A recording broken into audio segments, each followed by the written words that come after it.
30th Conference of Parties ekoso wo Brazil maimo no akansinsemu na no ya wada no fi se na ejabi atobia bi emu nsam kase no etwaso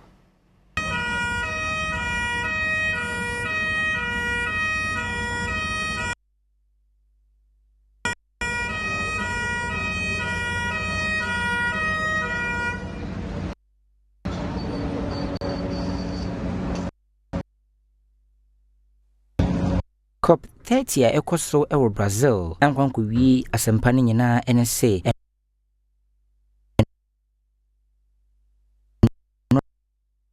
bia ya wono edi wonwuma yi eja ema ne muso a na nya asem kuma ni amadwere be we nam so amampanyimfo ehye so manfo wo nyina enwane enye wono mu enkwa ekowi ase no na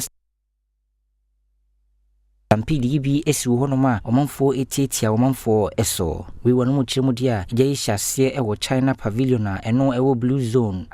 entempa esan etre ekọ pavilions ahodo na wono mu edi wonjuma bia na bibiman ahodo nso edi wono mu nhyiemu no nso egya ne bi ekopie mu ewo hono mu we anam so ama wono mu nhyiemu die nyina emprempren die wono mu atwe edi asensen a edunjejuma ekufo sanso na bambo duma ekufo hono mu ene epe egyayi Masibre ahwene ekonam so a ema ne muso empuso manfa wono mu ewo dwumayi ase etimedwane gi wono mu enkwa no nesese wono mu enante kwansini